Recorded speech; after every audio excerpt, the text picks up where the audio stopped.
I'm having a hard time feeling remorseful and unwilling to apologize for calling my brother out and asking him to vacate my property. I've given him many chances to stop this behavior, but my brother won't stop shaming me for being a club dancer before I got my prestigious job. These are his literal words. Now I'm a nurse anesthetist. He's been making offhand remarks about me having been a dancer since he found out 6 years ago. He gets on these long tirades about how I'm ungodly and unholy, and that the sins I committed can never be forgiven unless I repent and let God into my heart. I am not religious. I'm certainly not a Christian and will never be one, but my brother refuses to accept this. Also, I only started dancing because his gambling addiction ruined my and our parents' life. He remortgaged their house, took out loans and several credit cards in our parents' name, and even sold our parents' identity to his former dealer. I didn't know how bad the situation was until I came home one day from university and found strangers living in our house. My father was too embarrassed to let me know they were living out of their car. They also never reported my brother to the police because my parents didn't want him back in prison. The last time he went in for 2 years, my parents and I were blackmailed to pay his prison debt. So when I found out my parents, baby sister, and baby brother were living out of their car, I decided to work as a dancer. I made good money, and with that money, I could house my family, pay off my parents' and brother's debt, and put my younger siblings through college and university. During that time, I also paid for his rehab, and he got his crap together. Now he's happily married, employed, sober, and has a child on the way. Last Sunday, our parents invited some people over for a big catered dinner. My brother and his wife thought this would be the perfect time to turn it into what he called a shame-avention and embarrass me in front of all the guests. I completely lost it. I was so enraged that I spent most of the evening cussing him and my sister-in-law out. I reminded him I would never have been a club dancer if he hadn't tried to ruin us. I drew up an eviction notice on Monday and sent it to him. I want to cut all ties with him and his family. I'm truly done with him. Almost everyone's telling me that I'm right in being angry, but that it's terrible to kick him and his wife out when they're due to have their first child in 9 weeks. My parents are begging me to forgive him, and honestly, I feel like I have been and am being reasonable. I've given them 90 days. I'm done being called the loose woman of Babylon and the downfall of mankind. I feel like I'm losing my mind. Am I the idiot? Edit for clarity. I danced for 5 years and used the money from that to claw myself and my family out of debt and pay for my brother's rehab. I haven't danced in over a decade. I paid for my sister's IVF and bought the house my brother and his wife live in with my nurse anesthetist money. He doesn't feel bad about asking me for help now because this money wasn't made from sinning. Also, my sister-in-law is just as bad as he is. Oh wow, not the idiot. I wouldn't give him 90 days. I'd get some friends to throw all the stuff out of your house, change the locks, and call the cops that he's trying to break in. I would never talk to your brother again. And if you ever do that witch stuff comments, ask him how his gambling deals are going and how are the accommodations in jail. Yeah, he's born again, which is always a joke. He ruined your family, made them sleep in the car, and dares to blame your past on everything else? And if you're so evil, why is he living with you? Forget his baby, forget his life, go no contact with him forever, and talk to your parents about their reaction, what he's doing to you. Can you imagine being one of the guests and wishing to fall off the earth? The brother can't have it both ways, both rant about OP's past, and yet conveniently downplay, if not ignore, their own role, and more importantly, at the same time benefit from OP's sinful behavior, as the brother calls it. Hopefully OP never has to talk to him again, but if she does, she should ask for all the money she paid for his rehab, bail back, and IVF. OP, you did what you had to do after your parents enabled him, to the point of losing everything but their lives and the clothes on their back. He should be thanking you, not shaming you. You did nothing shameful, unlike him, and I'd be cutting off my parents next. This has golden child versus scapegoat written all over it, and my heart aches for you. Absolute goddess, I wish you all the blessings and joy a life could hold. I, 29 female, am a child of divorce. My parents separated when I was 10 years old and have constantly put me in the middle of their relationship. For example, they put the choice of where to live on me at the age of 10. I chose Dad. After my mom moved out, my parents have not seen or spoken to each other since, to the best of my knowledge. As a teen, they would constantly badmouth one another, and I constantly felt like I had to pick sides. It got to the point where I turned 14 and didn't have anything to do with my mom. When I turned about 17 years old, I rekindled the relationship with my mom. We had a falling out when I turned 20. We rekindled again when I was 25 or 26. Since then, things between my mom and I have been fine. Dad has always been a stable, reliable parent.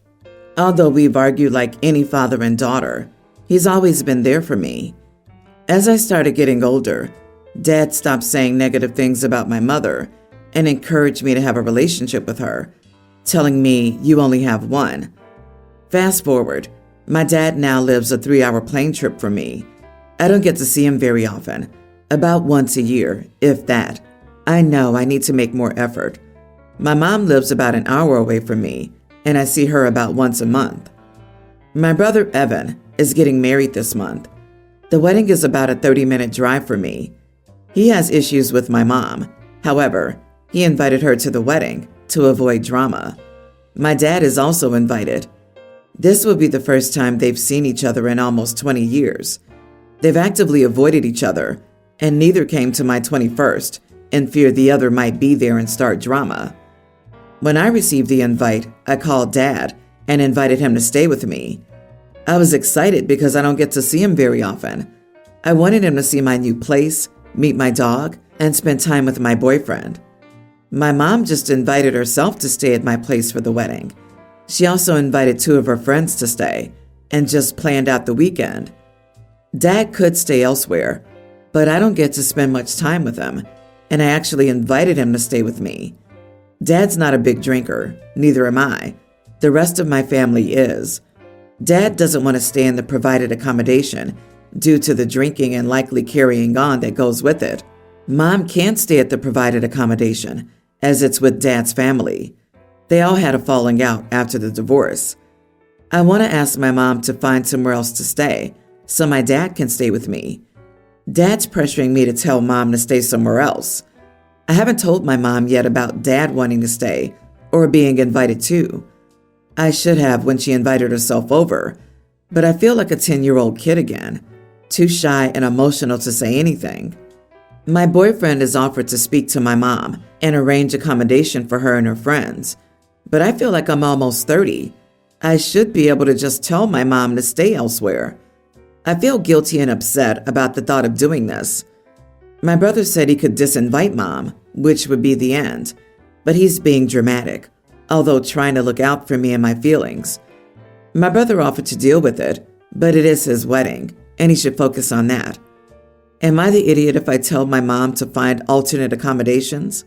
You invited your dad. Your mom invited herself. You tell her no. Say, "Sorry, Mom. I don't have room for you and your friends. I've invited someone else to stay here. You'll have to find other accommodations." Stick to that. You must stick up for yourself and your dad. It would be incredibly hurtful to your dad to uninvite him just because you don't want drama. You have to grow a spine and deal with this as an adult, not the idiot, unless you wimp out. Girl, let your support system support you. Stop resisting boyfriend's offer to help. If OP can't do it, just let him. Mom is being so rude offering OP's home to other people. She needs to hear no, loudly and clearly. Honey, you're emotionally and mentally still struggling with the verbally abusive dynamic when you were a child. Let boyfriend take care of this. Go get yourself therapy, and at some point in the future, you may be able to deal with things like this. It's okay that it's not now. I'm a grandparent to 3 lovely kids.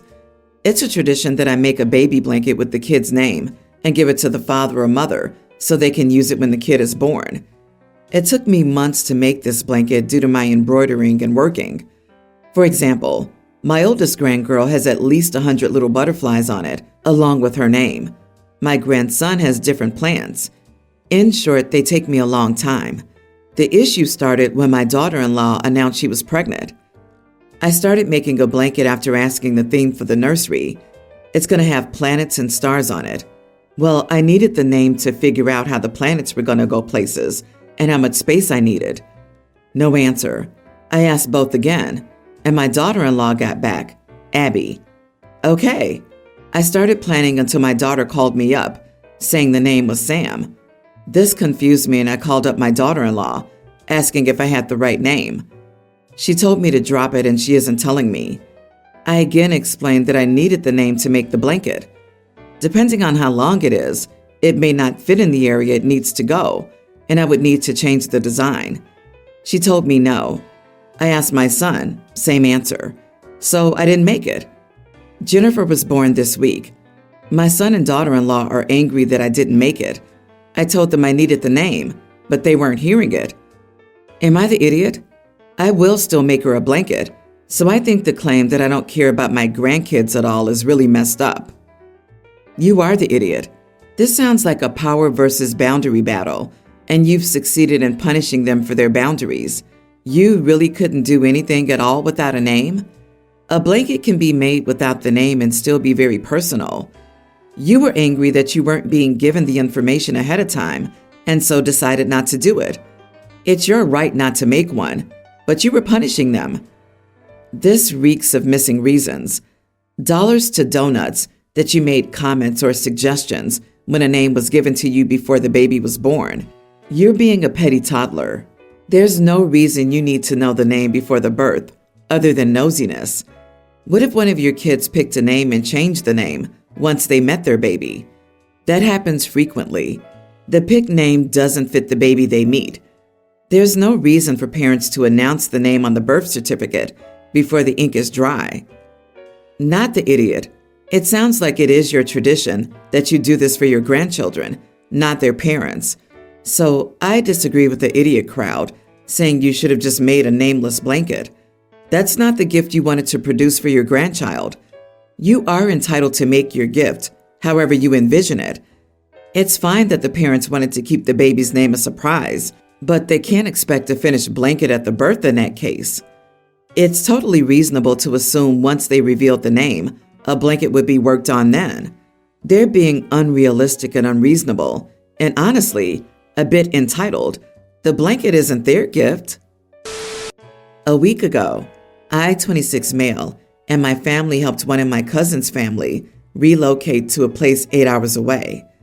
This mainly involved using my pickup and one of my trailers to haul all their boxes and furniture not taken by a company they hired.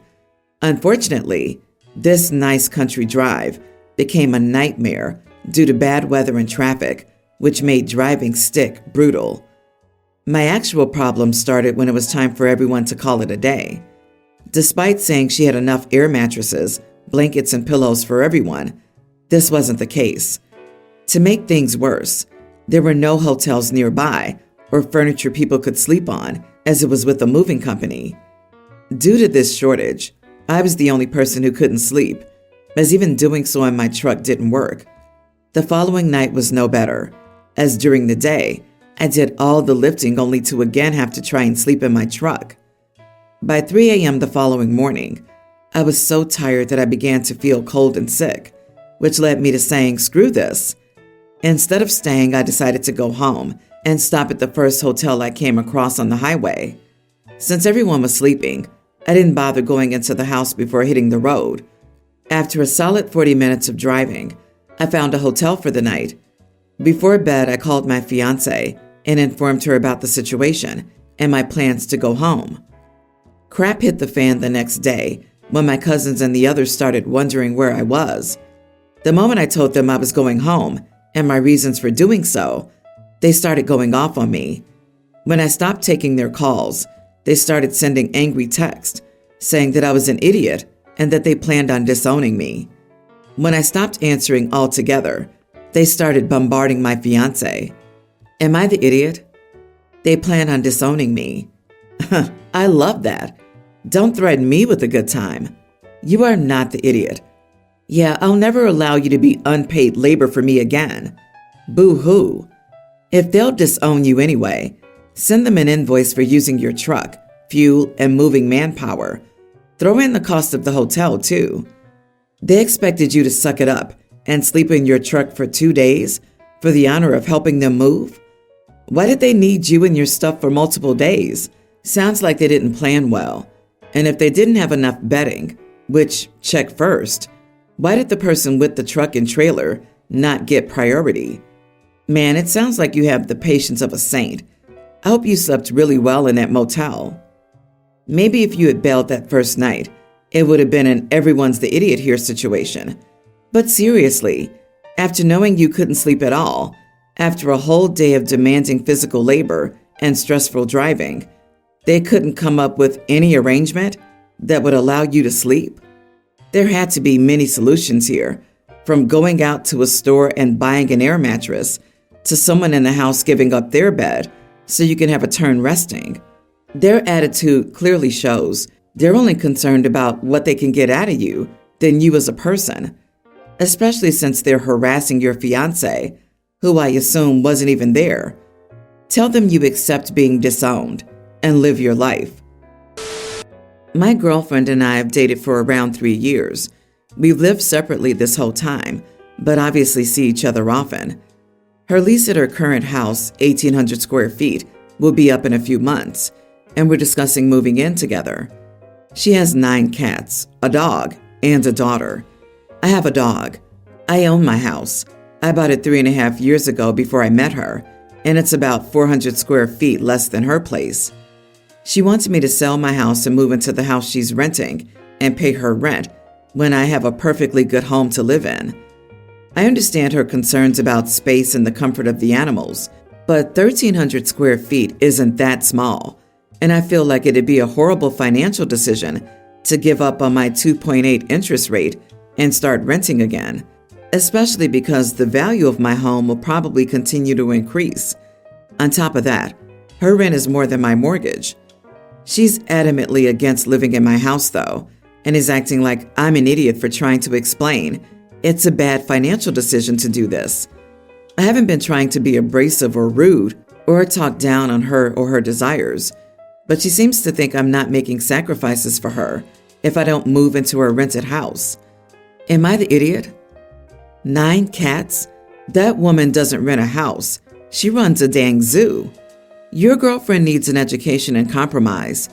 Compromise, it turns out, does not mean she gets whatever she wants, and her opinion is right, and you're an idiot if you disagree. Do not sell your house, regardless of whatever else you do. Not the idiot. I cannot imagine wanting to live in an 1,800 square foot house with 2 adults, 2 dogs, a child, and 9 cats. The more I think about it, the more I realize that your girlfriend is either not being forthright or possibly doesn't even know she's unwilling to contribute to your household. She could resent that you have a house and she doesn't, and she could simply not want to contribute to a house or a property that she has no ownership in, which, were it the case, would be hilarious, because what do you think renting is, girl? Either way, this is a huge red flag. Okay, I'm just gonna say it. Someone with 9 cats has issues. This isn't someone you want to share a home with permanently. And it's cruel to have that many animals in a small space. Say no. Keep saying no. If you want to rent a place together, then rent your house to someone else and try living together for a year, but not in your home. And good luck finding a landlord that'll say yes to 9 cats.